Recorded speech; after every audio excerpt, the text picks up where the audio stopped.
on the liver and the GI alterations. And then also for, life-threatening situations, I did, add, podcast for burns and alteration in tissue integrity.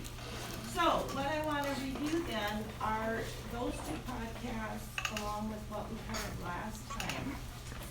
Last time we talked about the lower GI problems, and they were, problems such as diarrhea, fecal incontinence, constipation, abdominal pain, etc. With diarrhea, we said that the primary cause is ingestion of infectious organisms. And care is dependent on the cause and trying to avoid any of the causative agents. Drugs that are used are antidiarrheals, but they are contraindicated in infectious diarrhea because you want the stool to get out of the body. You don't want it cooling in the body. Also, we said that one of the causes of diarrhea is taking antibiotics. It can cause C. difficile. And if that is the case, you would take them off the antibiotics and probably put them on an antifungal such as metronidazole or vancomycin. With fecal incontinence and the involuntary release of stool, we said that factors can be changes that occur in the sphincters, as well as neurologic damage to the pudendal nerve that sits in the perianal area, as well as for women, obstetric trauma is a common cause for fecal incontinence. Usually it does involve a digital exam, and of course you're looking for prolapse, any fissures, any hemorrhoids, anything of that nature. Constipation is usually due to poor diet with insufficient fiber and not enough fluids. Exercise can also play a role.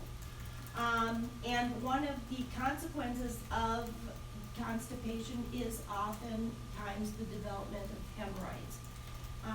And so anything that increases pressure in the rectal area, such as the Valsalva maneuver, should be avoided. Treatment for constipation usually is with bulk-forming laxatives such as Metamucil. There are other drugs that are used, but they can cause some dependence, and not the least of which are lactulose, although people tend not to take lactulose because it actually has a side effect of causing diarrhea. But also, you want to increase fiber and fluids, but in the elderly, you need to take care that you're not putting the elderly at risk for fluid overload. Acute abdominal pain, usually of recent onset. And one of the problems with that is that it can represent something that is life-threatening. So we have to pay attention to acute abdominal pain. It needs immediate attention. There can be any number of causes, not the least of which are all the itises, but also there can be perforation of an ulcer, and abdominal aorta can rupture, as can a gallbladder, and also ectopic pregnancies can cause acute abdominal pain, and all of those bring with them the threat of something that can be life-threatening. Oftentimes people who have acute abdominal pain, you find that they are positioned in a fetal position, drawing their legs up to try to protect them from that peritoneal irritation. If they are having visceral or organ pain, you'll oftentimes find them on their back or in a supine position. And if they're having gallstones or kidney stones, they tend to be quite restless, or sitting down, they just can't sit still because of the discomfort. Emergency management of acute abdominal pain, always ABCs, airway and oxygen. You need to get an IV started so that if you need to give meds, you can do so. Finding out what is causing the acute pain is important, so getting labs, doing diagnostics. You'll probably put a Foley in to monitor urinary output. If they are having problems with nausea, you're gonna probably keep them NPO. It oftentimes involves getting a surgical consult. If patients go to surgery, a lot of times what they'll do is a laparoscope if they don't know the acute cause of the abdominal pain. One of the things with a laparoscope is that they do inject a lot of air, and even if it's not a laparoscope, when they're doing abdominal surgery, they will inject air, and it can cause bloating, distension, and gas, and that in and of itself can be quite painful. It also decreases peristalsis anytime you go into the abdomen. And so one of the first things that we do, or one of the things that we need to be aware of, is that we need to ambulate them early to get that gas moving, also to increase peristalsis so they can get back to a normal GI flow. Chronic abdominal pain can be from structural parts of the GI tract. It also can be from referred pain. So for example, in gallbladder pain, a lot of times they'll complain of shoulder pain, not unlike what you get with cardiac incidences. Also, it tends to be more dull and aching, and it has more diffuse characteristics than acute abdominal pain. We talked about irritable bowel syndrome as a syndrome. They don't really know what causes it, but symptoms can both be acute and chronic.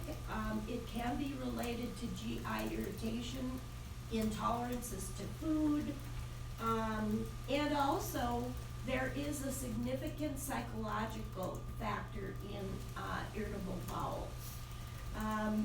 Abdominal trauma is can be either blunt or penetrating. One of the tips to remember is if you've come upon a person who has something that is penetrating, you do not remove it because it can cause increased damage, bleeding, etc.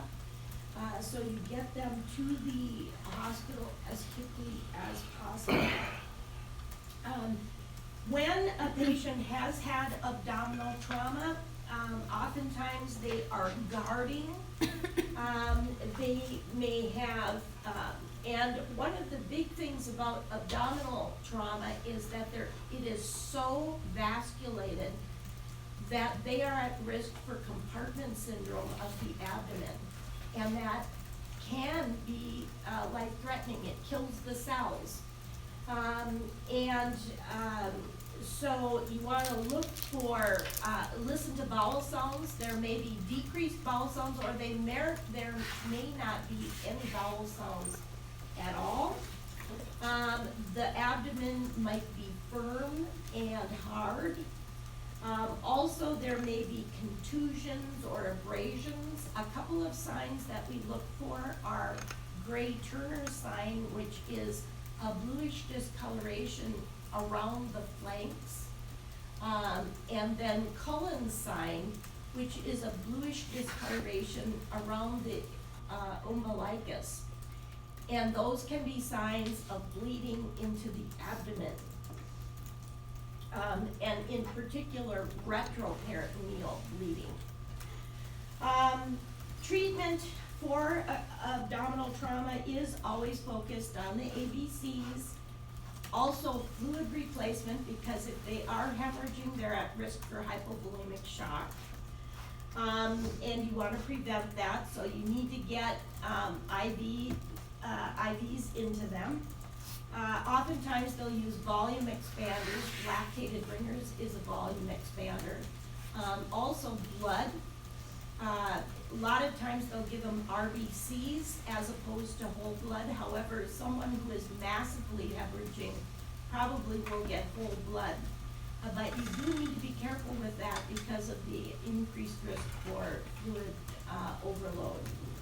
Also, it's likely that an NG tube will be placed, particularly if one thinks that there is bleeding.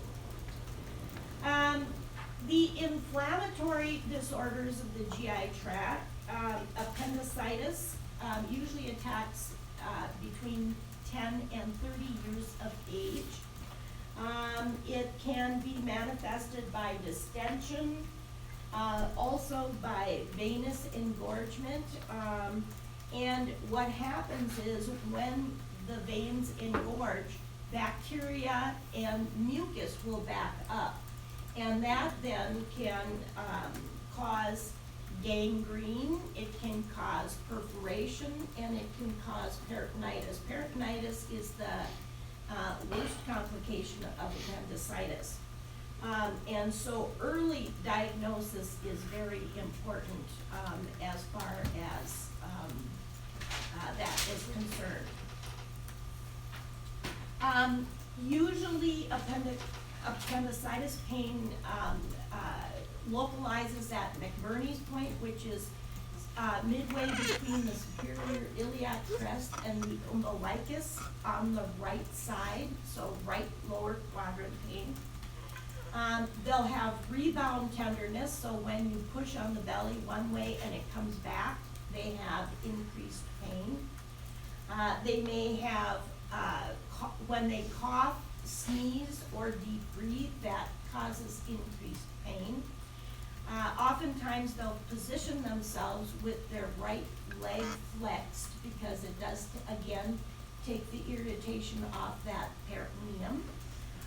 And they may have a low-grade fever as well. Treatment usually is surgical, also antibiotics, particularly if they've perforated.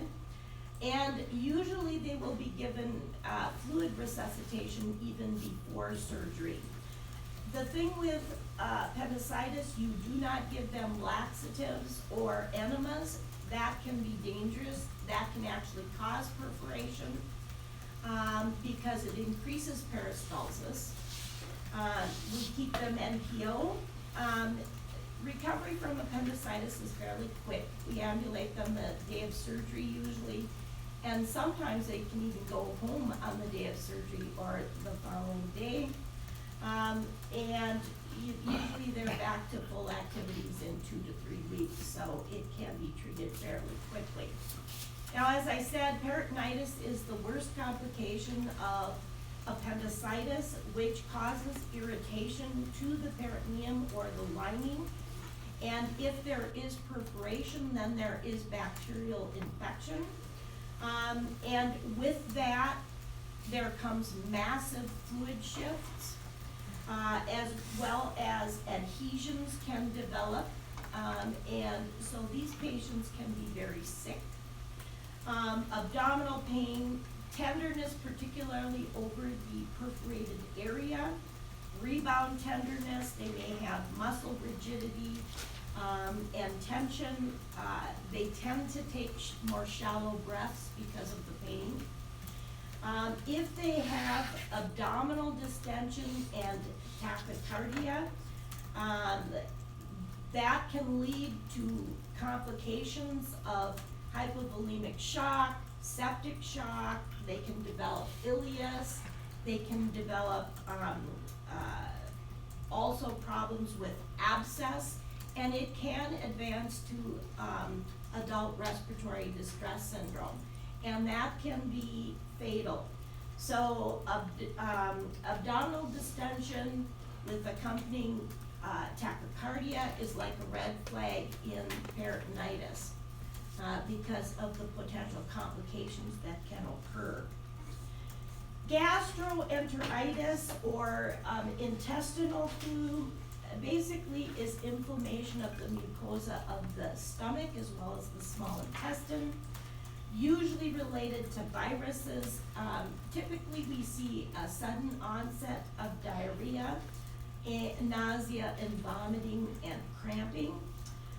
Probably the leading cause of gastroenteritis in children is norovirus. It's usually related to foodborne disease.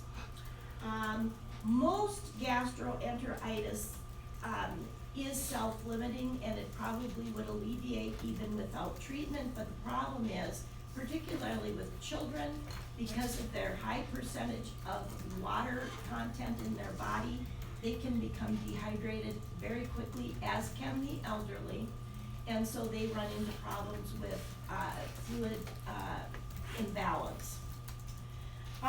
So treatment obviously is IV fluid replacement, as well as oral fluids once they're able to take those, replacing electrolytes. So a lot of times Pedialyte will be used in particular for kids.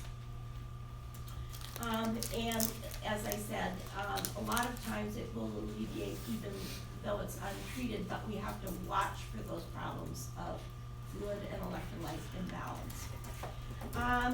Inflammatory bowel disease is a chronic inflammation of the GI tract. It can have exacerbation and remissions. Typically, it is classified as either Crohn's, and Crohn's disease can affect any part of the GI tract, any layer. It tends to result in higher nutrient abnormalities or malabsorption because it tends to affect the small intestine, where most of the nutrient absorption takes place. When it goes to surgery, usually they'll remove portions of the small intestine, and so that increases their risk for malabsorption. Ulcerative colitis is different in that it usually attacks the mucosal layer of the colon. Both can attack teens, and then it has sort of a second peak in the 6th decade for patients in their 60s. Factors can be genetic, they can be environmental, they can be related to diet, to stress, and also to immune alterations. Smoking can be a factor, and also NSAIDs. People who take NSAIDs can develop, to excess can develop colitis, and oftentimes it's microscopic colitis. Diet with inflammatory bowel disease should be high fat, or not high fat. Those are the risk factors: high fat, high meat, and it does increase the risk for inflammatory bowel. So what you want to do is get high fibers and fruits. That helps to decrease the risk for Crohn's, and high vegetables content tends to decrease the risk for ulcerative colitis. And as we mentioned, with regard to the areas it attacks, usually Crohn's is in the small intestine, though it can attack any layer. When we look at it, it tends to have sort of a cobblestone appearance. And one of the problems other than malnutrition is that it can cause strictures and obstructions. In ulcerative colitis, because it attacks the colon and the rectum, oftentimes patients will have diarrhea with large fluid and electrolyte losses, and also they'll lose protein in their stool. With ulcerative colitis, they tend to have diarrhea and abdominal pain, and many bloody stools during exacerbations. They can have as many as 10 to 20 stools a day, bloody diarrhea. Generally, what you want to do, the goal is to rest the bowel, so they are placed on NPO. Also, with Crohn's, they can also have diarrhea, but it's less often bloody diarrhea. It's more of a cramping abdominal pain, and what we see with Crohn's is weight loss. And both of these can affect other systems, joint pain, arthralgia. It can affect the kidneys, the bones. It can affect the vascular system as well.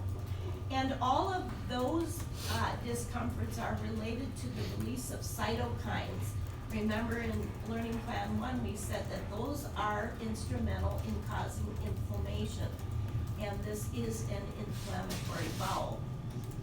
Complications, in addition to strictures with and malabsorption with Crohn's, include perforation, development of fistulas. With ulcerative colitis, they can get a megacolon. Anemia is quite common, especially in Crohn's disease. And both of these diseases does increase the risk for colorectal cancer. So again, as I said, the goal is to rest the bowel, so they're usually kept NPO. They may require they may require even G tubes. Initially, they would start with enteral therapy, and then in worst case scenario, and particularly with Crohn's, they may end up with TPN for a period of time during the worst exacerbations. The goal, obviously, is to improve the quality of life. So drug therapy in IBF includes aminoglycosides. One of the first drugs they oftentimes will use is sulfasalazine. But one of the things you have to remember with that is that you need to caution them against being in direct sunlight, or going under ultraviolet lights. Antimicrobials are used, as are corticosteroids. Now remember, corticosteroids are anti-inflammatories, but they have other side effects. It increases blood sugar, and it decreases the immune system. So they should only be on corticosteroids for as short a time as possible. Immunosuppressives such as methotrexate is also sometimes given, although it is not used in pregnancy. Biologic and targeted therapies such as tumor necrosis factor agents are also used. One of the problems with that is that biologic therapy is very expensive. They can use both the step down or step up approach. The step down simply means that they start with biologic treatment first and then move up the immunosuppressive, corticosteroids, etc. And or that is the step down. Did I say that? Step down is using the biologics first. The step up is using the less toxic first and then moving in that opposite direction. For ulcerative colitis, total proctocolectomy with either a pouch or with a permanent ileostomy is curative. Now, if they have a pouch, Essentially, that requires 2 surgeries, and eventually they will be able to eliminate stool through the rectum. If they have an ileostomy, that's permanent. They sew the rectum up, and they actually will wear a pouch on their abdomen. They bring the small intestine out onto the abdominal wall. They kind of fold it over like a rosebud, and it becomes a stoma. Stoma simply means opening. One of the problems with ostomies is that those bleed very readily, and because it's into the small intestine, it does release gastric and intestinal juices onto the skin, so there is increased risk for skin breakdown.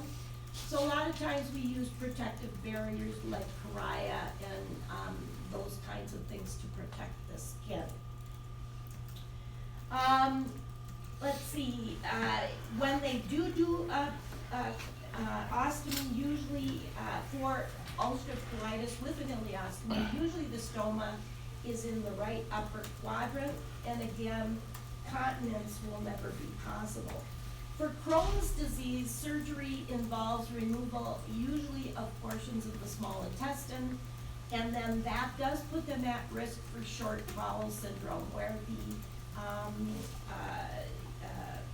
surface area of the small intestine is such that it's lessened and they're not unable to absorb nutrients effectively. Crohn's also puts them at risk for megaloblastic anemia, and the reason for that is they have reduced absorption of cobalamin, which then increases the risk for anemia. So if a patient has Crohn's disease, you should anticipate needing to teach them about cobalamin injections. Those are usually given on a monthly basis. Gerontologic considerations with regard to inflammatory bowel. Again, there's usually a second peak in the 60th or 6th decade. Because they're on so many drugs and polypharmacy, it does increase their risk for colitis. Also, when they're using corticosteroids, they're at increased risk for tolerance to that. If they have to undergo surgery, such as proctocolectomies, of course, they are at increased risk for complications and morbidities that are associated with that. Also, because of poor circulation, it increases the risk for ischemic bowel disease in the elderly. You're going to see more atherosclerosis and cardiovascular disease, so that plaquing and lesser blood flow occurs in the GI tract as well. They are at increased risk for deficits and depletion of volume, fluid volume. So you need to monitor for dehydration. They have lesser renal reserves. And so monitoring them for fluid and electrolyte is very important. Intestinal obstructions, we said, can be life-threatening. It can cause strangulation. Hernias can be a cause. Cancer that causes adhesions and blockage can be a cause, as can intussusception and volvulus, and we'll talk about that. Intussusception is a telescoping of a portion of the intestine into another portion. It doesn't happen so often in adults, it's more common in kids. Volvulus is twisting of the bowel, and if the bowel twists, it increases the risk for strangulation and for cutting off blood supply. So, and that too is more commonly seen in children. Non-mechanical reasons for obstructions can include neural insults. There can be vascular and disorders and neuromas. Patients can develop paralytic ileus post-op. where there is a lack of peristalsis. The most important early signs of an obstruction usually is a colicky abdominal pain. They may have nausea and vomiting and distension. Be aware that if a patient has a hernia, it increases the risk for strangulation. And that is and would require emergency surgery. So be alert to symptoms of abdominal pain, nausea, etc., distension when patients have a potential obstruction, because it can result in strangulation, which is an emergency. Obviously, surgery is required for strangulation. They're usually kept NPO. They may have an NG for decompression. IVs, particularly with potassium. Pain control, obviously. They may use corticosteroids. If they're NPO for long periods, they may get gastrostomy tubes or TPN. In worst case scenario, they may end up with colostomies, ileostomies, or they may be able to remove tumors and or obstructions just through a colonoscopy. Also, they can sometimes dilate strictures that are causing obstructions, or use lasers to try to get rid of tumors and those kinds of things. Remember, if a patient does have an obstruction and they're NPO, to give them good oral care, because their mouth is going to suffer. You want to make sure that you are, if they have an NG tube, that you are checking for placement and patency every 4 hours. Another problem associated with the GI tract is polyps, and the one that is most important is familial adenomatous polyposis. It is a genetic condition, and in 100% of the cases, a FAP or FAP will go on to turn into cancer. So typically, what they will do is do a proctocolectomy with surgery probably around the age of 25 to prevent that. Now, it doesn't guarantee that the polyps won't come back. It's not like ulcerative colitis. FAP patients, they should have genetic counseling. If they have children, the children should have counseling, because it is guaranteed that it will move into cancer if it's not treated. Also, it does put them at an increased risk for other types of cancers, such as thyroid cancer, small bowel, liver, and brain cancer. Colorectal cancer, we're seeing a lot of advertisements on TV right now about that, because it is now the third most common type of cancer that we're seeing, especially in men. Risk factors are our diet, red and processed meats, the fact that we're inactive, increased alcohol intake, smoking, the decreased intake of fruit and vegetables, and also genetic factors such as FAP do increase the risk for colorectal cancer. Usually it starts with an adenomatous polyp that is found in the colon. Also, long-term use of NSAIDs has been actually found to decrease the risk of colorectal cancer.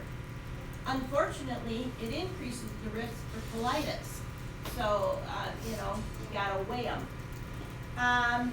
Manifestations are usually insidious. They may complain of early fatigue and weight loss. Later signs and symptoms may include abdominal pain, they may feel masses, they may develop ascites or iron deficiency anemia. They may develop rectal bleeding, you'd see changes in bowel habits. And most frequency colon rectal cancer is found during the recommended screenings. So usually screenings begin at about the age of 50, where there's recommendation for colonoscopies every 10 years, barium enemas, etc. Usually we have to bring stool to have it checked for blood. Colonoscopies are the gold standard for colorectal screening. And what's nice about colonoscopies is they can get in there and remove polyps during the actual procedure, and then biopsy those to find out if they are adenomatous. Also, we know that colorectal cancer does, the cells produce carcinoembryonic antigens or CEAs. It's not a screening tool per se, but if a patient is being treated for CRC, it does allow us to ascertain the effectiveness of the treatment. Complications of colorectal cancer can include obstructions, bleeding, also peritonitis. Also, they can develop fistulas. Usually care involves staging the cancer using the TNM staging system, where T means the primary tumor, N is node involvement, M is metastasis.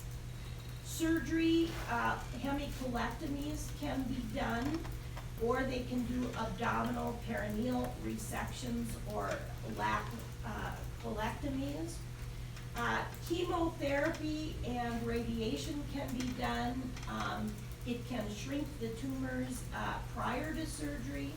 Also, chemo and radiation are used more or often with palliative treatment for pain control and that type of thing.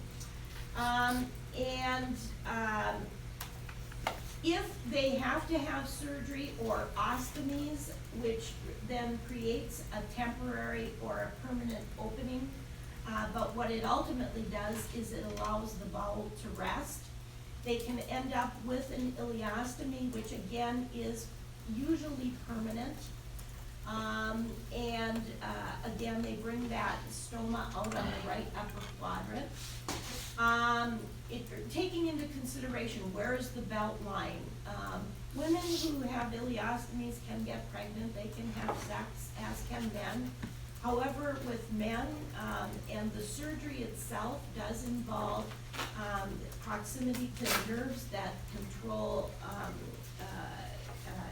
impotence. And so usually men who have that surgery, the surgeons will follow to make sure that they are able to achieve erection.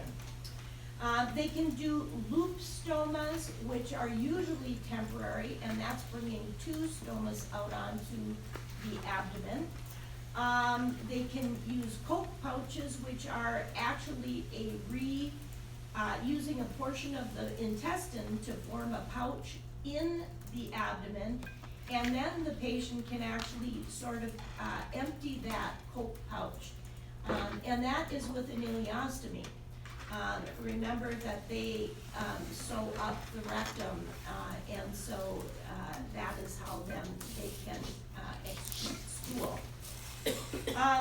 With colostomies, a lot of times patients can or will irrigate, but also they sometimes can wear a cover because they can get control of their stool such that they only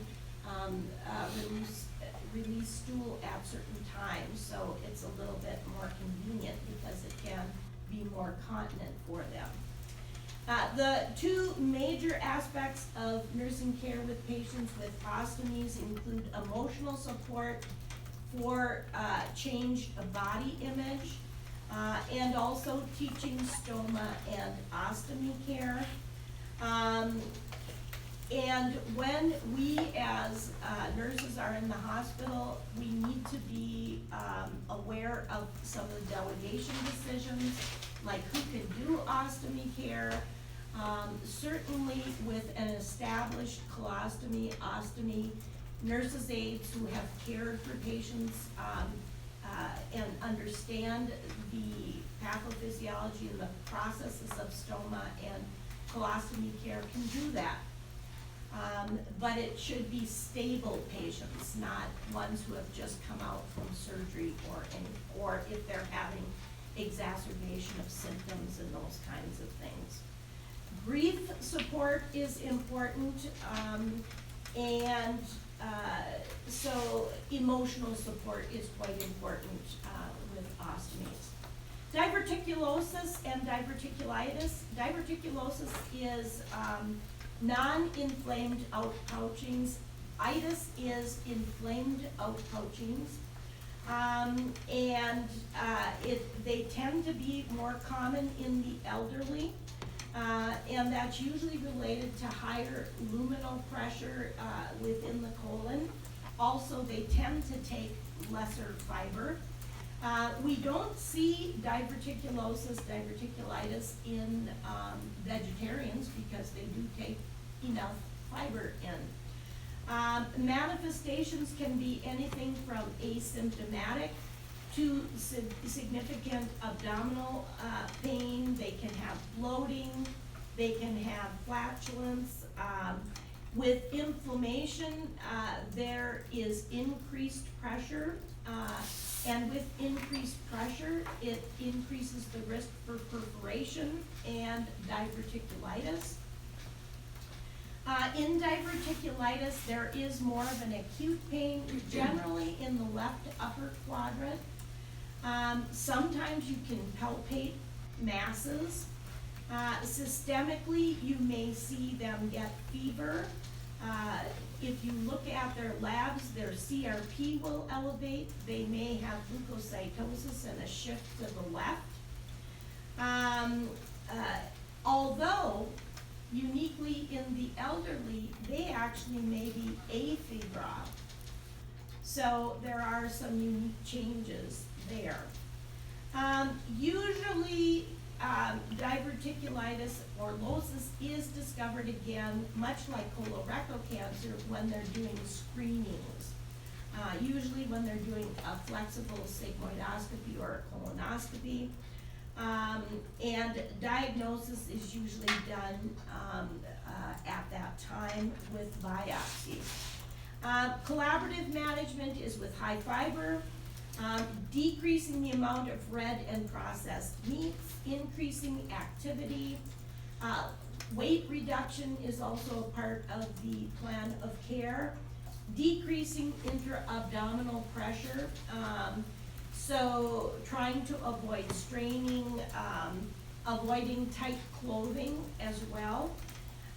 With diverticulitis, antibiotics will be important, sometimes clear liquid diet during exacerbations, and if they're hospitalized, generally they're kept NPO, placed on bed rest, and they get IV therapy as well as antibiotics. Hernias are protrusions of internal organs through either abnormal openings or weakening in the abdominal wall. They can be reducible, meaning it can be pushed back in, irreducible, or incarcerated, where you cannot get it back in, or strangulated, and obviously strangulated is a medical emergency. Intestinal blood flow is obstructed, and that can result in necrosis and tissue ischemia. Sometimes hernias can be readily seen. Other times you might see them when they lie down. Other times, if they are strangulated, patients will complain of severe pain, and they may have symptoms of obstruction such as vomiting, cramping, and distension. Treatment, surgical treatment is usually a laparoscope. That is the treatment of choice for hernias. They can do herniorrhaphies, which is surgical removal of the hernia, often done outpatient. Hernioplasties is simply usually taking mesh and reinforcing a weakened area. And also, they, in worst case scenario, they may have to do temporary or reset and give them a colostomy if it is a strangulated hernia. Post-op, obviously, you're going to do the usual checks, but do not encourage them to cough because it does increase the intra-abdominal pressure. Teach them how to splint. A lot of times, males will develop scrotal edema, so you may have to elevate the scrotum, provide ice for discomfort. If they have to cough or sneeze, encourage them to keep their mouth open when they do that. And usually no heavy lifting for about 6 to 8 weeks to prevent problems associated with that. Malabsorption problems, we've already kind of talked about. Lactose intolerance is probably the most common disorder. Typically, celiac disease is also becoming more common, and that is allergy to gluten, wheat, barley, and rye. Also, oats tend to be milled in the same places, so you know, if they take in oatmeal or something, that also could cause problems. Corn usually is okay, and other gluten-free items. Oftentimes with celiac disease, and that can be genetic, it also can be immune-mediated. They may have evidence of foul-smelling diarrhea, steatorrhea, or fatty, greasy stools. They may develop flatulence, abdominal distension, weight loss, and iron deficiency anemia is fairly common with celiac. So obviously treatment is to avoid wheat, barley, and rye. And usually you stay away from baked goods and from flours unless they're gluten-free. Lactase, we've already talked about, but we said that one of the ways to test for lactose intolerance is the lactose intolerance test. They also can do a lactose hydrogen breath test, and they also can do some genetic testing in order to check for that. Treatment, you can buy over-the-counter lactase enzymes that will help for them to digest the lactose. Lactose is just sugar that is found in dairy, and that is what they are deficient in, is lactase deficiency. Short bowel syndrome we've talked about. One of the things that oftentimes patients with Crohn's or those who have short bowel, they will get tube feedings at night in order to get supplemental feedings and get more nutrients. Also, there is a drug called tetraglutide or Goltex. It is a subcutaneous drug, and it actually helps to absorb nutrients and fluids. Also, Questran or cholestyramine will decrease diarrhea for patients with short bowel syndrome. We also talked briefly about GIST or GI stromal tumors, which are rare forms of cancer that are found in the GI tract. Then in learning, in the PowerPoint about the liver, disorders of the liver that are discussed on that PowerPoint are hepatitis, and there are a number of types of hepatitis, usually related to viruses. Hep A, in addition to viruses, skipping back a minute, also chemicals, autoimmune responses, and metabolic diseases can also cause hepatitis or the risk for hepatitis.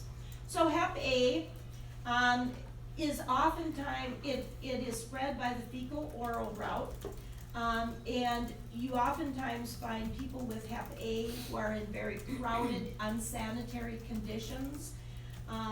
It can be transmitted through contaminated water, milk, through contaminated food, particularly shellfish.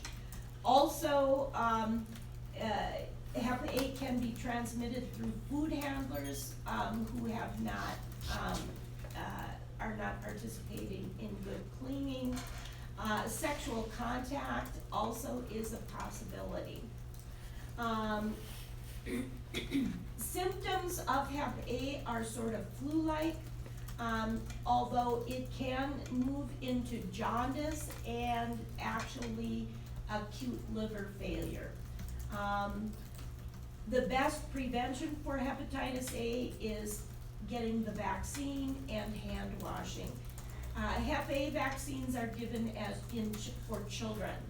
Hep A immunoglobulin, or IgG, if you're positive for that, that does indicate past exposure to infection, and that does provide immunity, having an IgG antibody in your blood. Hepatitis B is infectious for life. It is more infectious than HIV. It can be transmitted percutaneously, sexually, perinatally, and also post-transplants. The presence of Hep B antigen, or I should say Hep B surface antibody, or anti-HBs. So let me say that again so it's not mixed up. It's Hep B surface antibody, or anti-HBs. If you're positive, if that's in your blood, it does indicate immunity has been obtained, either from exposure or from the vaccine in particular. Remember that Hep B vaccine is highly recommended for healthcare workers. It's a series of 3 injections. So people who are in the healthcare industry really should get that. Hep C is caused by drug use, injectable drugs. We commonly see outbreaks in HIV positive men who have sex with other men. It usually progresses into chronic liver disease, and it's probably the most common reason to have a liver transplant. Patients who have are at risk for Hep B and HIV, also at risk for Hep C. Hepatitis B requires Hep B to replicate. There is no vaccine for it. It is transmitted percutaneously. And then there is another fecal-oral route hepatitis, that is E, and it especially is passed in contaminated water. There are other hepatitis as well, but we don't have to go into those.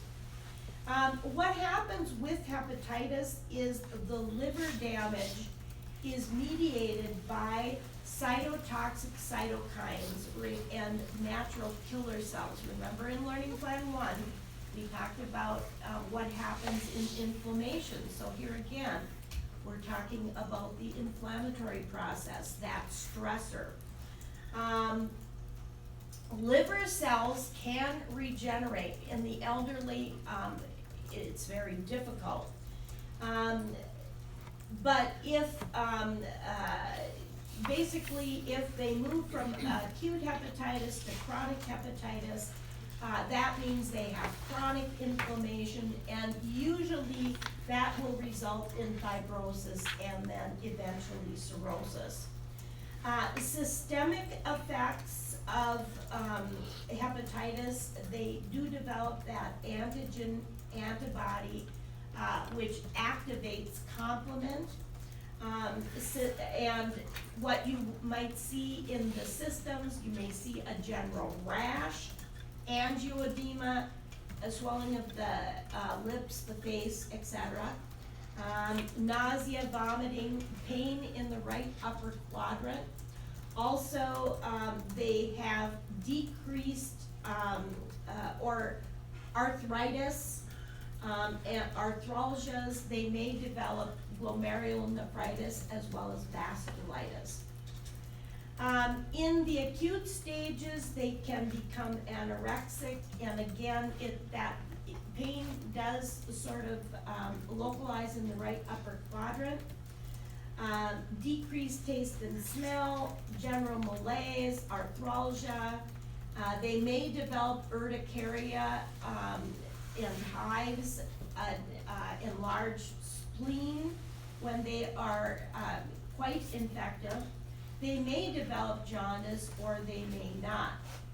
Another word for jaundice is icteric. No jaundice is anicteric. Then in addition to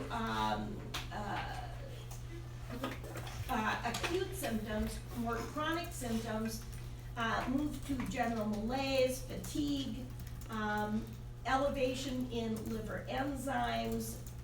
If they had splenomegaly in the acute situation, sometimes that spleen will drop back down to a more normal size in chronic. Usually patients with hepatitis A recover completely. Hepatitis B and C, we said, always goes on to chronic liver disease, cirrhosis, and it increases their risk for liver cancer. Diagnosis, again, is with blood-specific antigens or antibodies and liver function tests. Collaborative care, there really is no specific treatment, but you need to rest.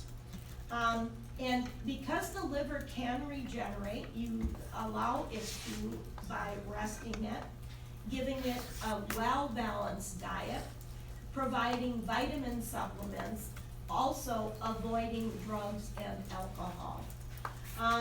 Drug therapy, there really is no drug treatment for hepatitis A. For hepatitis B, they will sometimes use subcutaneous interferon, which is, again, one of those biologic drugs. For hepatitis C, they will use interferon and also something called ribavirin.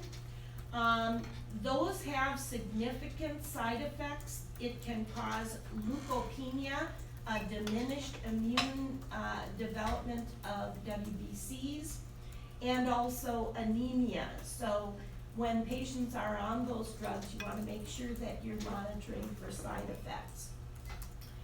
Nutritional therapy, again, no real special diet, rather a well-balanced diet, but decreased fat, and you want to make sure they get vitamin B and vitamin K. Hepatitis is a public health problem, so it is important that you're aware of how hepatitis is transmitted, how to prevent against it, and important teaching elements for patients. With hepatitis A, it is important that you hand wash after all contacts and even after you remove gloves.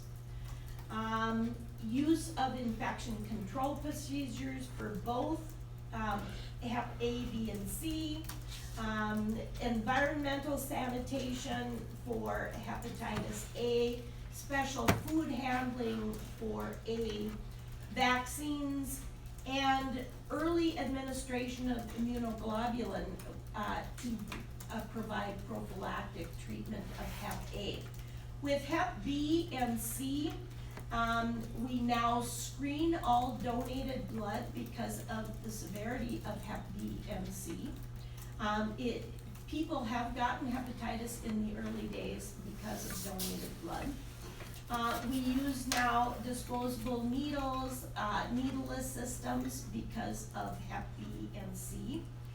We get hemoglobin or Hep B immunoglobulin if we get a needle stick.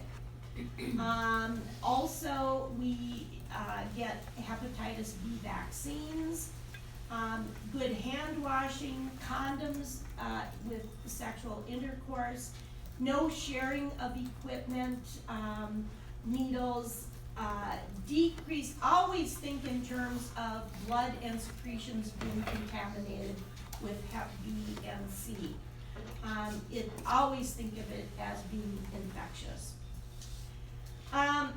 In addition to viruses, another reason that we can get hepatitis is from drugs and other toxic fumes or toxic things that are in the environment.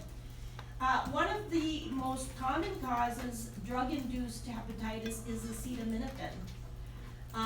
So you want to be very careful, and that's why the recommendations for 24-hour acetaminophen has even diminished to somewhere between 3,000 and 3,500, although I see in the hospital we still have 4 grams. Yeah. Acute alcohol can cause hepatitis as well. Typically, what we'll see is an enlarged liver. They'll develop jaundice, ascites, and they will have an prolonged protime. Obviously, avoid alcohol. Chemical hepatotoxicity also can cause hepatitis from systemic poisonings as well. Then there are immune, autoimmune, and genetic causes for liver diseases. Autoimmune hepatitis, they don't really know what causes that, but it does cause chronic inflammation. Wilson's disease is an autosomal recessive defect in cellular copper transport. Hemochromatosis is iron overload. Also, primary biliary cirrhosis is a chronic disease of the bile ducts, which results in fibrosis and cirrhosis. Sclerosing cholangitis, oftentimes associated with ulcerative colitis, is characterized also by chronic inflammation, also strictures of the bile ducts. Then we have something called non-alcoholic fatty liver disease, or NAFLD, NAFLD, and non-alcoholic steatohepatitis, also called NASH. These are a range of liver diseases that can be anything from mild to developing into cirrhosis. And basically, it's fatty infiltrates in the liver. It can be related to alcohol. It does not have to be, because again, it's non-alcoholic. Risk factors really are obesity, diabetes, hyperlipidemia, and hypertension. There is no definitive treatment for those, for NAFLD and NASH, other than to decrease the risk factors. Then cirrhosis, which is a chronic progressive liver disease where there is extensive degeneration and destruction of liver cells. It's more common in men. It's most often related to alcohol, but it also can be related to NAFLD and NASH. Also, chronic hepatitis B and C are a common cause for cirrhosis in addition. Risk factors, obviously alcohol, malnutrition, hepatitis, obstruction, obesity, and right-sided heart failure also does increase the risk for cirrhosis. There are both local and systemic manifestations. Locally, systemically, early manifestations are fatigue. Later, you're going to see jaundice, ascites, peripheral edema. You might see some spider angiomas, leukopenia.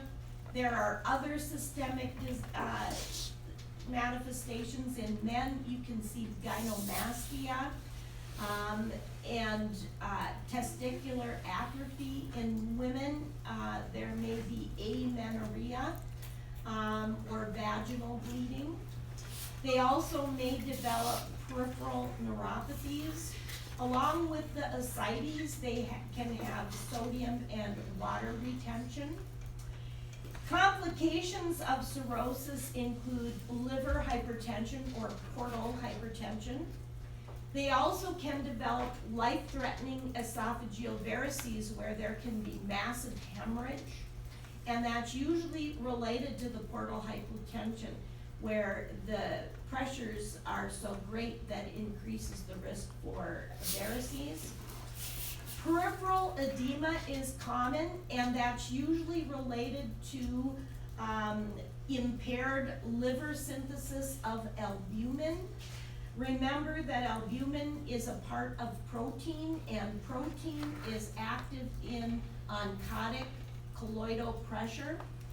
And if there is decreased albumin and decreased protein, it's going to draw that fluid out of the cells into the interstitial spaces, and so you're going to get peripheral edema. So if a patient has pitting edema, has a diagnosis of cirrhosis, you should be following their albumin levels as well, because that is going to tell you the state at which the status of their liver function. Ascites is manifested particularly in abdominal distension. Usually there's weight gain. Also, there is the potential, which can be dangerous, of them developing a bacterial infection in the ascites fluid itself, because there's an change in the immune function of the liver. What they can develop is a bacterial peritonitis that increases the risk and can be life-threatening for cirrhosis patients.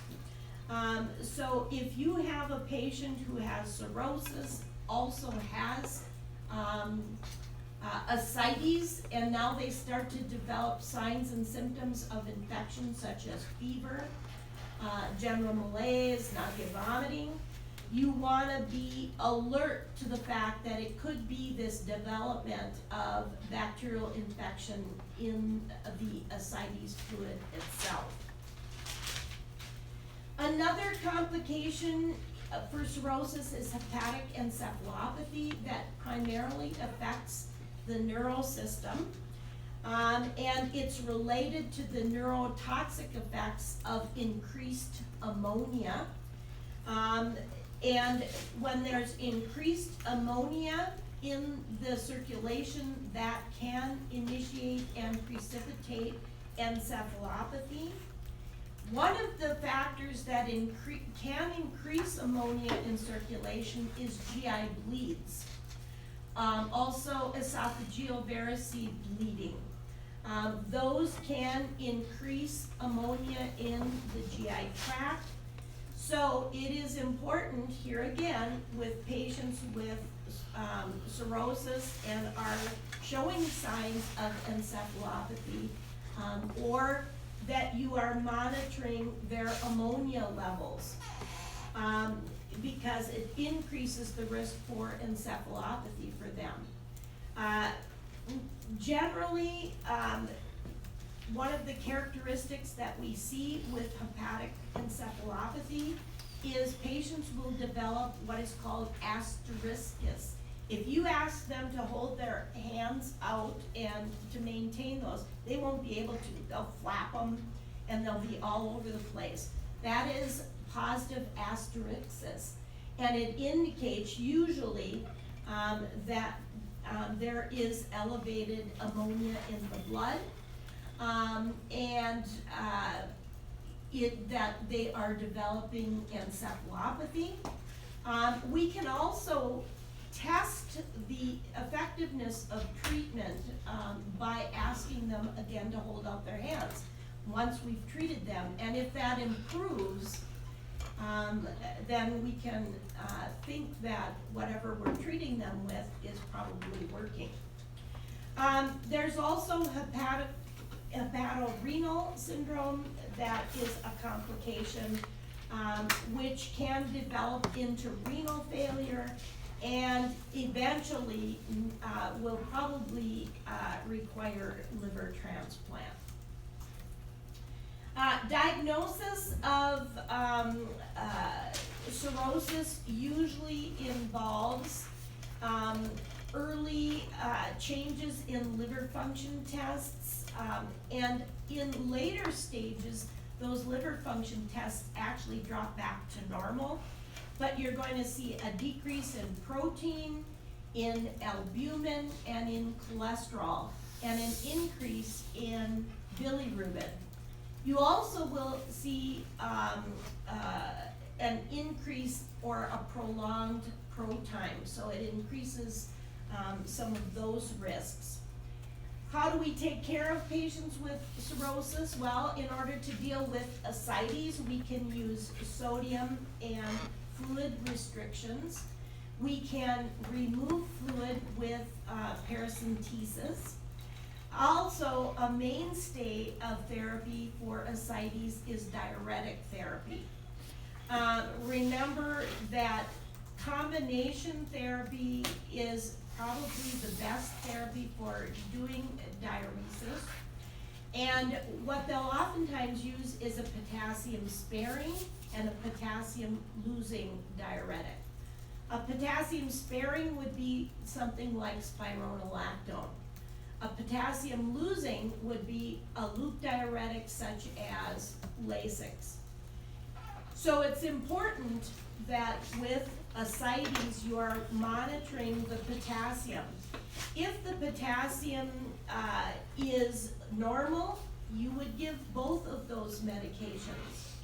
If the potassium drops and they become hypokalemic, you would give the spironolactone because that's potassium sparing. If the potassium elevates and they become hyperkalemic, you would give the Lasix and hold the spironolactone because the Lasix would get rid of that excess potassium.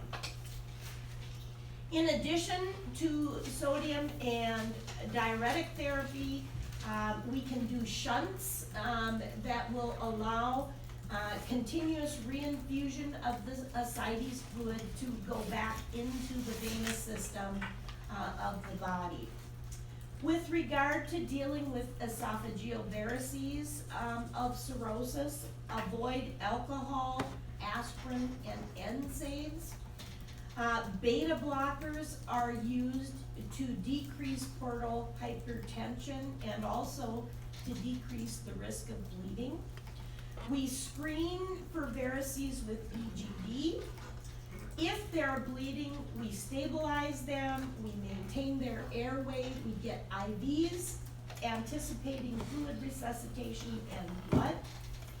We give them that combo treatment, and we may have to do a balloon tamponade in order to try to stop the bleeding. We can do shunt procedures. There's a procedure called TIPS that actually is a non-surgical procedure, but what they do is they devise or create a shunt that redirects the portal blood flow. And so that will then decrease that pressure. For hepatic encephalopathy, we want to reduce ammonia formation. Drug therapy is the mainstay for that, and it is lactulose that is given. Lactulose decreases formation in the intestine, it traps it in the gut, and then it expels ammonia in the colon.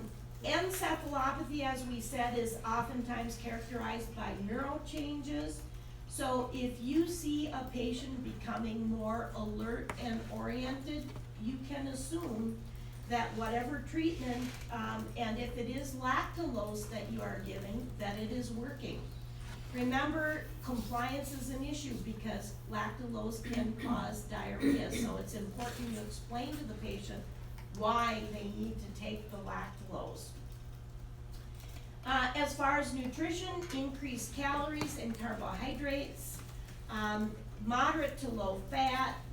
They are placed on protein restrictions with acute encephalopathy, but in chronic, not so much. And again, low sodium if they have ascites. And if they have increased confusion and neural changes with encephalopathy, obviously providing a safe environment is quite important. Then acute liver failure or fulminant hepatic failure involves severe impairment of the liver, usually associated with encephalopathy. So that's why it's important to treat that early on. Again, acetaminophen, especially if it's given with alcohol.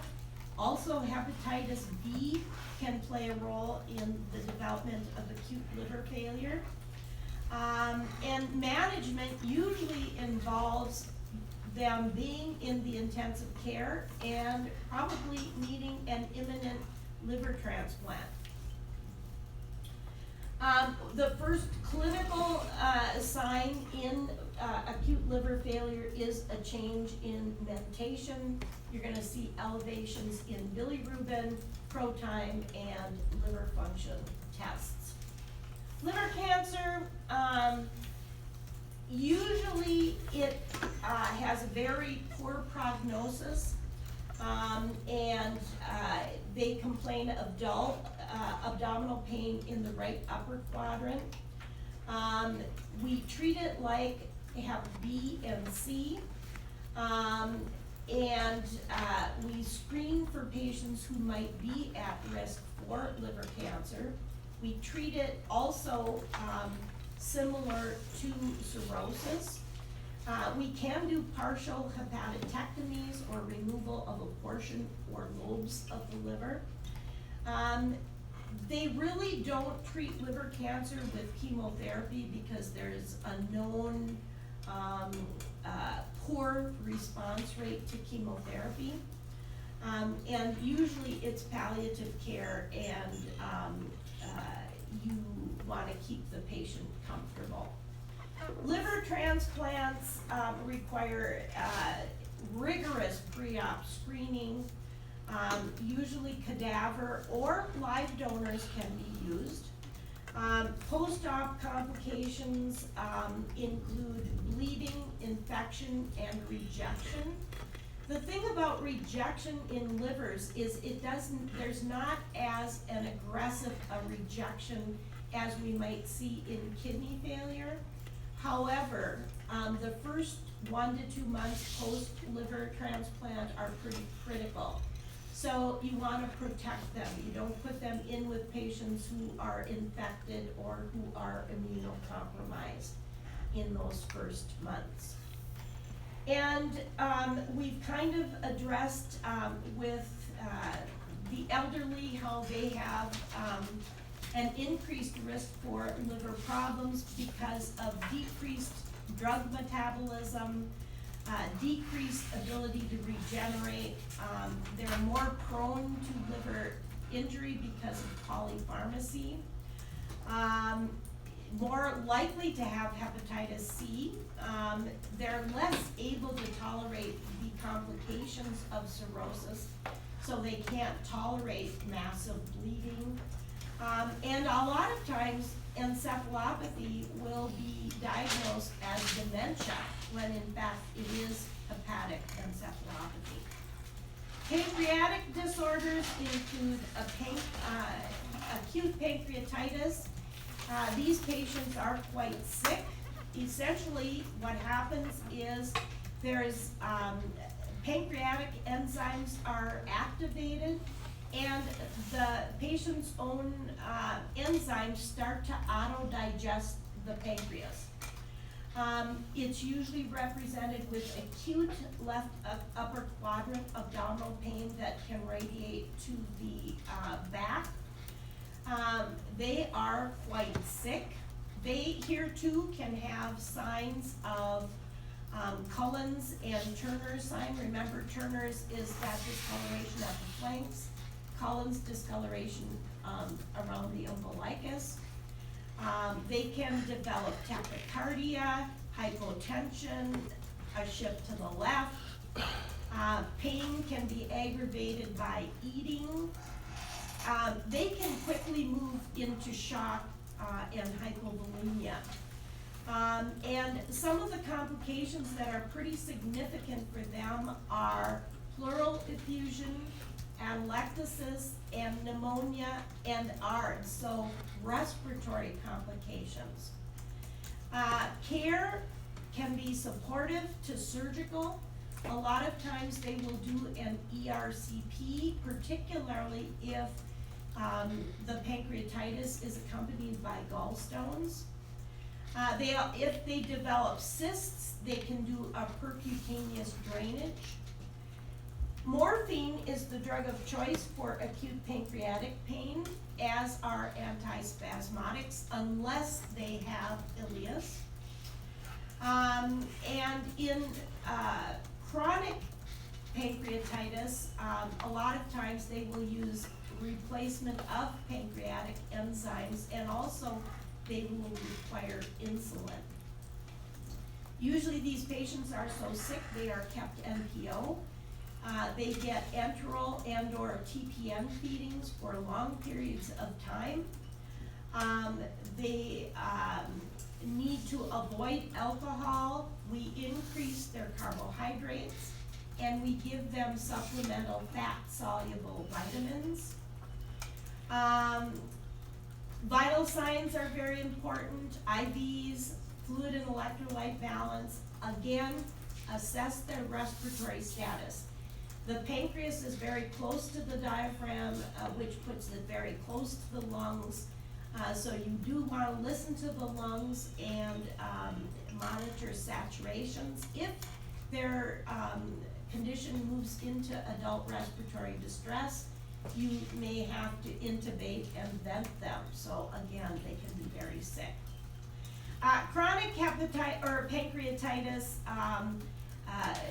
usually it's treated as you would for acute, but your goal is to prevent further attacks. And because they require insulin now, you're not only replacing enzymes, pancreatic enzymes, but you're dealing with control of diabetes. So you have to teach glucochecks, insulin, etc. Usually low-fat, small, bland, frequent diets. Also, glucose and drug therapy is given for diabetes, and anti-secretory agents as well as antacids are given after meals and at HS, and obviously alcohol is avoided.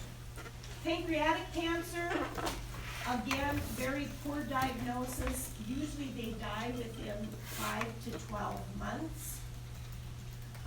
Collaborative care usually involves surgery. They can do a Whipple's procedure, which is a very significant surgery involving the pancreas, the duodenum, the stomach, and the bile ducts. Radiation can be used to relieve pain, but here again, chemotherapy is limited, because their response is limited. Other problems of the biliary tract include cholelithiasis or gallstones and cholecystitis, inflammation of the gallbladder. And usually, conservative treatment for gallstones, they can give them bile acids. They can do ERCPs to remove stones. They also can do lithotripsy. With cholecystitis, as we said, pain can sometimes be the issue.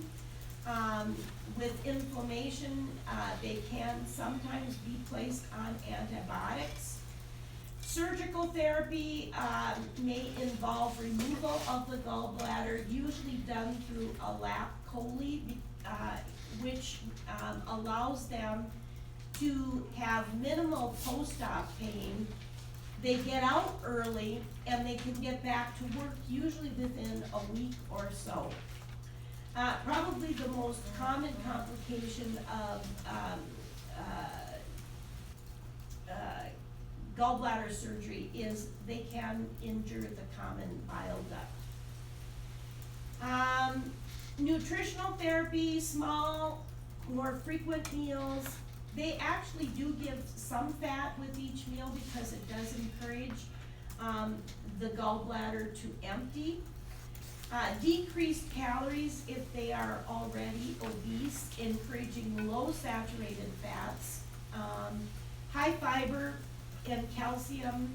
And also with gallstones, you do not want to lose weight rapidly because that actually increases the risk for gallstones, rapid weight loss. Then also, gallbladder cancer, that is uncommon. Treatment is usually related to obstruction. With regard to the PowerPoint on children with GI alterations, it reviews prenatal development, changes such as cleft lip and palate where there are abnormal openings. Typically for cleft lip and palate, they use special feeding techniques such as special nipples, special feeders, etc. to prevent aspiration. Repair of the cleft lip usually occurs at 3 to 6 months and of the palate by a year. Esophageal atresia and tracheoesophageal fistula, or TEF, is when the esophagus terminates before it gets to the stomach, and or a fistula can form and it can connect the esophagus to the trachea, which again increases the risk for aspiration. The most important thing is we keep these patients NPO, but also keep the head of their bed up so that they don't aspirate. Surgical management and provision of nutrition is usually done with the G-tube. They have special G-tubes for infants that include buttons that are low to the skin, that prevent skin breakdown and that are entirely immersible in water, so they can be used well with children. Upper GI hernias, again, it is a medical emergency, especially with a strangulated hernia. So diagnosing that early with a child sometimes can be difficult. In imperforate anus, incomplete development or absence of an opening usually has to be treated early on. Remember, we look for meconium, and usually that's when we discover that. Gastroparesis is weakness in the abdominal wall or actual herniation of the intestines outside the abdomen. That usually requires surgery fairly quickly to prevent infection. Omphalocele is a hernia of the intestine into the umbilical cord. We also can have umbilical hernias, then children also have other motility disorders, much like adults, such as GERD. A more common child motility disorder is encoparesis, involuntary defecation by the child who is over 4 years old. Usually what they have is normal GI flora. And issues there are that they have to make sure that the bowel gets evacuated. You want to increase their fiber and water. Usually we try to encourage them to sit on the toilet after breakfast and dinner to get more of a bowel routine. And also we want to allow them to express their emotions about the situation, because a lot of times their parents are really upset about it. So education involves really parental education about how to evacuate the bowels, giving meds, enemas, etc., adjusting their diet, initiating bowel retraining, etc. With regard to inflammatory and infectious diseases, again, we already talked about that. Remember that appendicitis does tend to affect children more frequently. Obstructive disorders, hypertrophic pyloric stenosis. A typical symptom that we see there is projectile vomiting. We also may be able to palpate a olive-sized mass in the right upper quadrant. Treatment for pyloric stenosis, or that ring, is a pylorotomy. Also, we briefly talked about intussusception, that telescoping of the intestine. Typically what we see there are red currant-like jelly stools. If we see that, we can suspect intussusception. Volvulus, again, can be a medical emergency if there's strangulation of the bowel.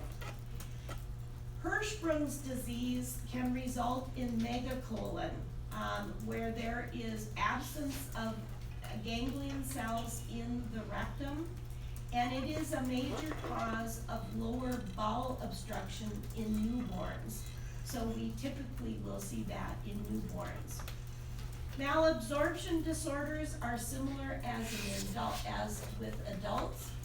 In lactose intolerance, if a mom is breastfeeding infants, you want to discourage her from taking a lot of dairy and to be aware of that, to get her calcium through other foods. Dietary consults might be important to get early on. Hepatic disorders. Hepatitis is still a disease that affects children, not certainly like cirrhosis does. Cirrhosis is not common in children, but again, probably the most common symptom to report are changes in mentation, because it can mean that hepatic encephalopathy is pursuing or pursuant, and that does require immediate attention. Also, if they have cirrhosis, it does put the child at increased risk for bleeding. So we want to guaiac all stools. We'll make sure that they get vitamin supplements, the fat solubles, A, D, E, and K. Also, again, a safe environment for children. Now, I'm gonna quickly move on to burns, so we can have that last hour for shock. Burns, and I'm just gonna review that because I do have that on the tapes as well. One of the ways we wanna look at burns is that they are preventable. And it occurs when there is tissue injury, and it can be from a variety of causes. Types of burns can include thermal, chemical, smoke inhalation, electrical, and cold thermal. Obviously, thermal are caused by flame, flash, or scald, or contact, and the goal would be to get them away from that. The severity of a thermal burn depends on the temperature that the contact was and also how long they were in contact. Usually, classifications are partial or full thickness burns. Chemical burns are contact from acids, alkalis, and other organic compounds. Alkali burns are especially hard to treat because protein hydrolysis and liquefaction occurs and damage continues even after the burn has been neutralized. Injuries that occur to the skin, the eyes, respiratory system, liver, and kidneys can be significant with chemical burns. Obviously, the goal is to get that chemical off the skin. We get the clothing off where the chemicals have touched. We lavage, water lavage the skin. And also remember that with chemical burns, tissue destruction can continue for up to 72 hours. Smoke inhalation occurs from hot air and or from noxious chemicals. The real concern is the respiratory tract, and injury to the respiratory tract is a major predictor of mortality. So it is important to treat smoke inhalation burns quickly. There are basically three types: metabolic asphyxiation, that would be carbon monoxide poisoning. What happens when we inhale carbon monoxide? It displaces oxygen and it causes hypoxia and carboxyhemoglobinemia. We treat that with 100% humidified oxygen, and we need to do that as quickly as possible.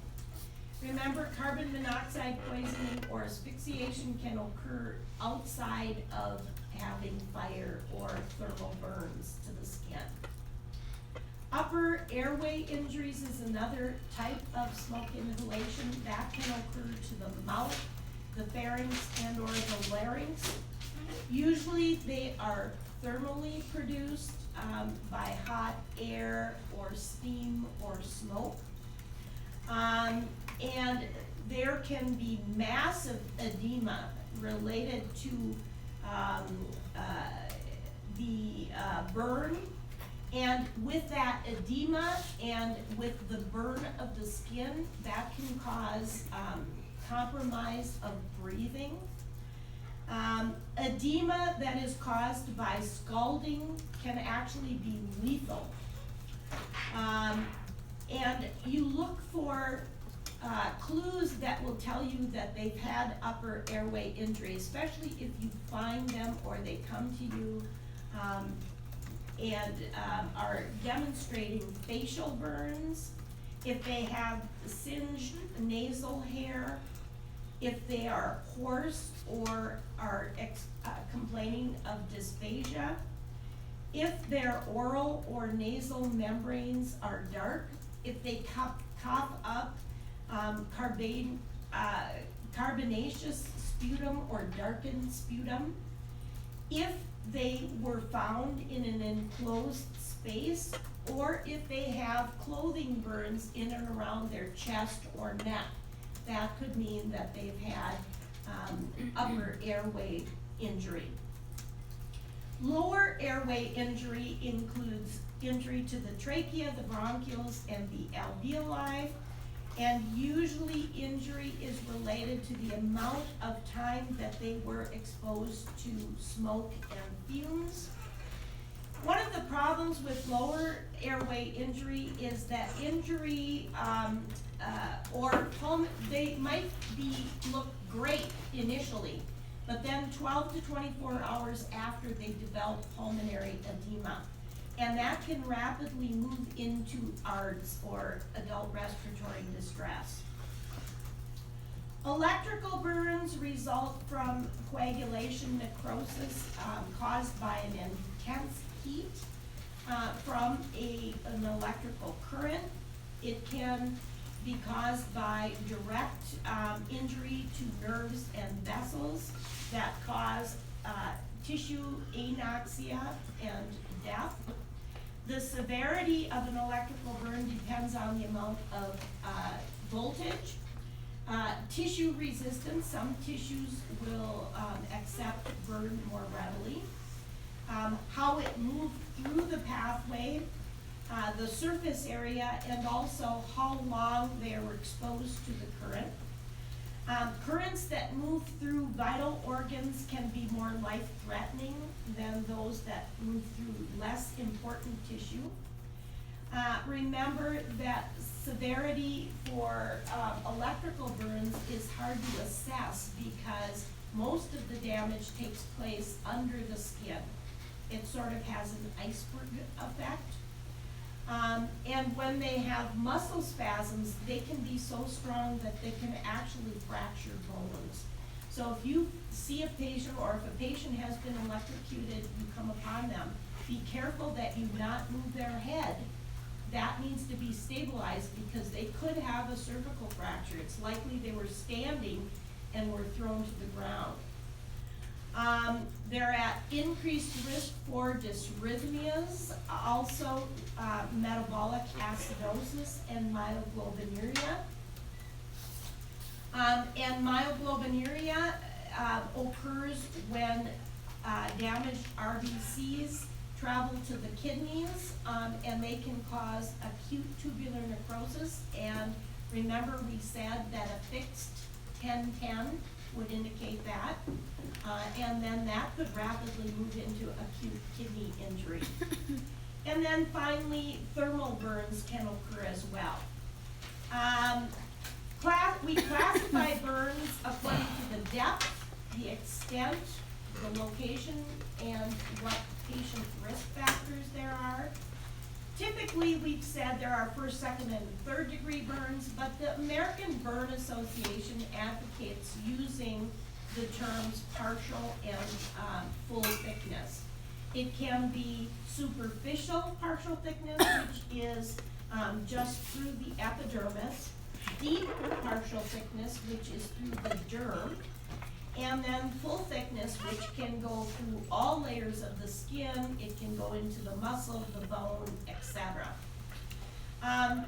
Usually there are guides that help us to determine the total body surface of the area burned.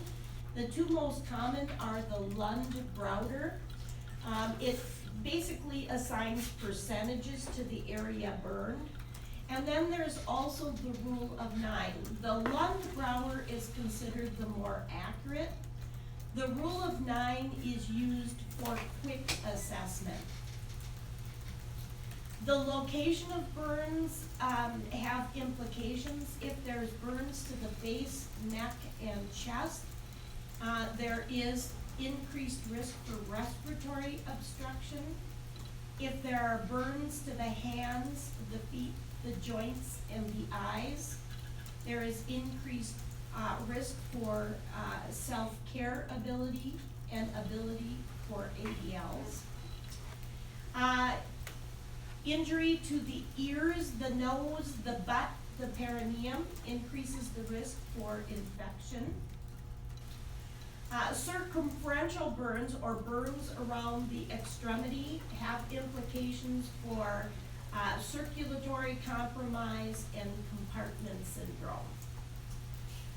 Risk factors for patients that can make burns more difficult include pre-existing cardiovascular, respiratory, or renal problems. Those have poor prognosis. Diabetes and peripheral vascular can cause poor healing and increased risk for gangrene. Drug and alcohol abuse, malnutrition, if they get concurrent fractures, head trauma, that makes it more difficult to recover. And then there are identified phases of burn management. There is a pre-hospital care where our goal is to remove patients from the source of the burn and to stop the burn. We don't want the rescuer to become a part of the event. We want to break contact with any electrical sources. For chemicals, we brush those off and water lavage. We cover small thermal burns with clean, cool tap water or dampened towels. For large thermal burns, of course, we would do ABCs. We would remove their clothing and wrap them in a clean, dry sheet. We wouldn't immerse them in ice or water. For inhalation burns, which is the most serious, observed for respiratory distress, they need to be treated quickly with 100% humidified oxygen. And if you suspect them of carbon monoxide poisoning, make sure that happens very quickly. So the emergent phase is called the resuscitative phase. It moves from the immediate injury, can move up to 72 hours. The primary concerns there are hypovolemic shock and edema. And that is because there is capillary shifts and decreased colloidal osmotic pressure. The patients have third spacing. Sodium moves to the interstitial spaces and potassium shifts into the extracellular spaces. Remember, as in Learning Plan 1, the neutrophils and monocytes rush to the injury. But wound repair actually can start within the first 6 to 12 hours.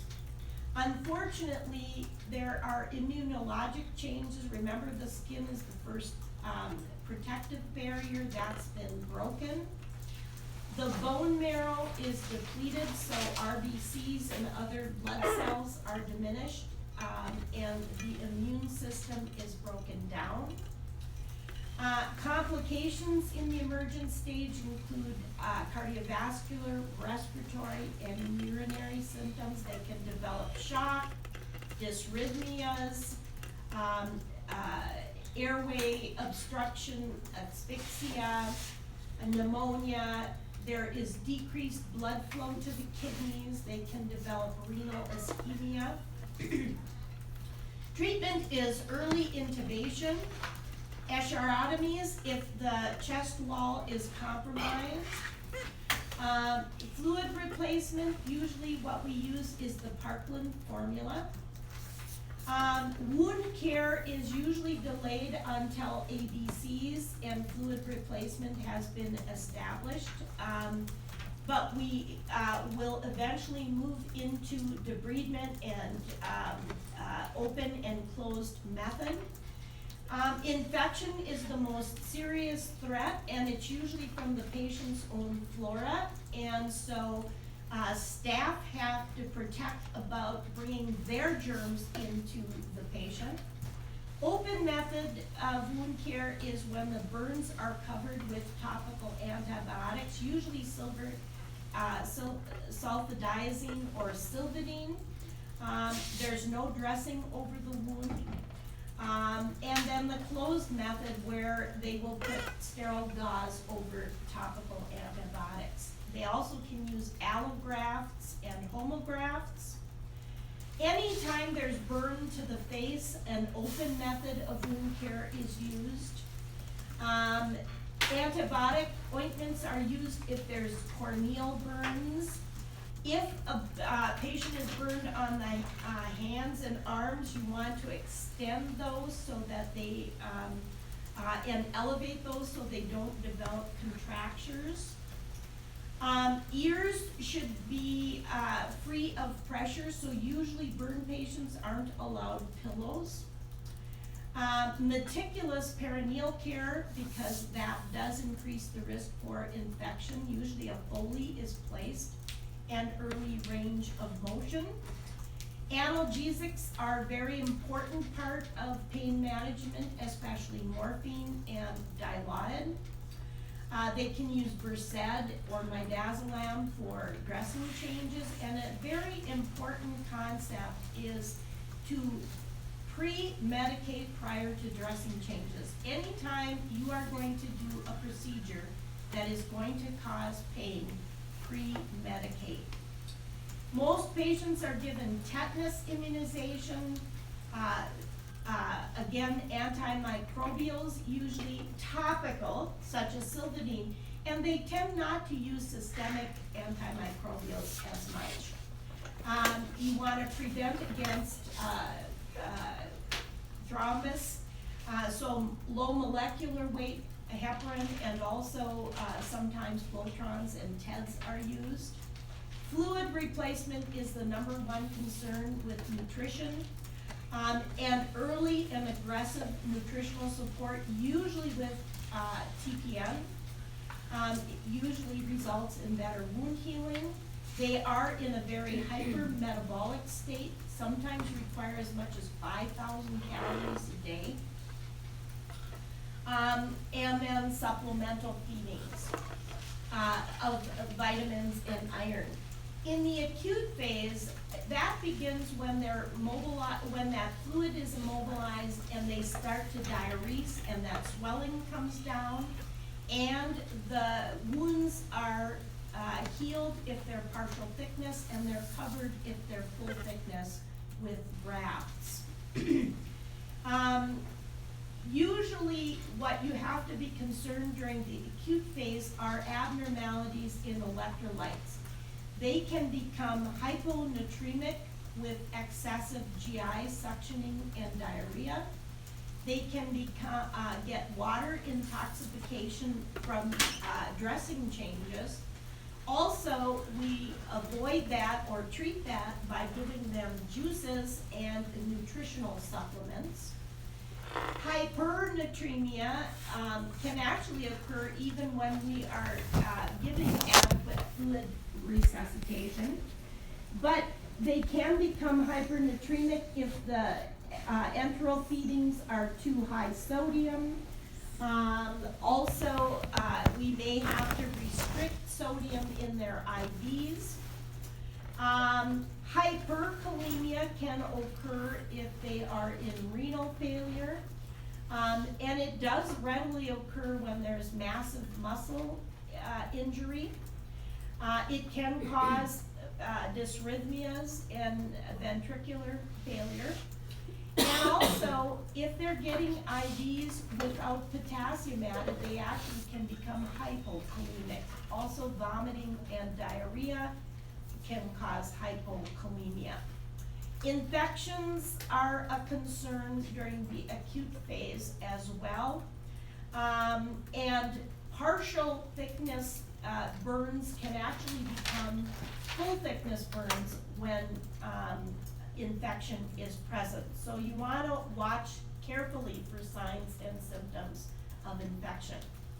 Rehab phase then occurs when wounds are healed and the patient is starting to do some self-care. Healing usually is occurring by re-epithelialization or by grafts. Typically, the area will become raised and hyperemic in about 4 to 6 weeks. It takes about a full year for healing to occur. The color will never be the same, but it will fade with time. Also, the use of pressure reducing splints helps to keep the scars flat.